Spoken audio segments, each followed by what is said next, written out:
Hi friends, one more mini blog అండి. ఇంతకుముందు వీడియోలో మీకు షేర్ చేశాను కదండి, నేను ఈ కుండీల్లోని కొత్తిమీర అలాగే పుదీనాకి వేసానని చెప్పి. అవి ఇప్పుడు చూడండి ఎంత బాగా వచ్చాయో. ఇదిగోండి, ఇది కొత్తిమీర అండి. ఆల్రెడీ ఇక్కడ అంతా నేను తీసేసానండి వంటకు వాడదాం అనేసి. అండ్ ఇదిగోండి, ఈడొక్కలో కూడా నేను కొత్తిమీర వేసానండి. చూడండి ఎంత బాగా వచ్చిందో. అండ్ ఇదిగోండి, పుదీనా కూడా చక్కగా బతికిందండి. నేను బతకదా అనుకున్నాను, ఎందుకంటే మంచి ఎండలో వేసాను వీటిని. చక్కగా బతికి చక్కగా వచ్చిందనమాట. ఇంకా బాగా గ్రో అవుతుందండి. పుదీనా అయితే చాలా ఫాస్ట్గా గ్రో అవుతుంది. కొత్తిమీర అయితే కొంచెం రావడం లేటేనండి, ఎప్పుడు కూడా లేట్గా వస్తుంది. ఇది బాగా ముదిరిన కాడలు నాటుకుంటే చక్కగా గ్రో అవుతుందండి. నేను బాగా ముదిరిన కాడలు నాటాను అనమాట.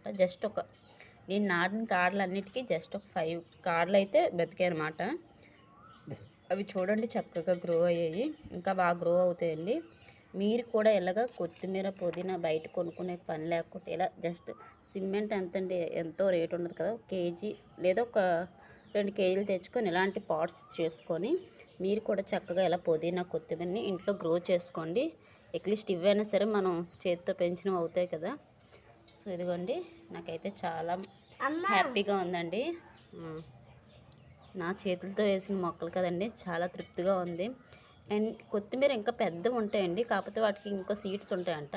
నేను జస్ట్ మామూలు ధనియాలు తెచ్చుకుంటాను కదండి ఇంట్లోకి, అవి వేసానమాట. అదేంటంటే చిన్న సైజు కొత్తిమీర అనమాట.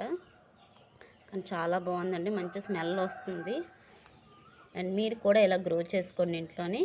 And healthy life style start చేయండి. ఉంటానండి. వీడియో నచ్చితే లైక్ చేయండి, షేర్ చేయండి, కామెంట్ చేయండి, సబ్స్క్రైబ్ చేసుకోండి. ఇంకా ఎవరైనా సబ్స్క్రైబ్ చేసుకోకపోతే మన ఫ్యామిలీలోకి వచ్చేయండి. ఉంటానండి. Thank you for watching.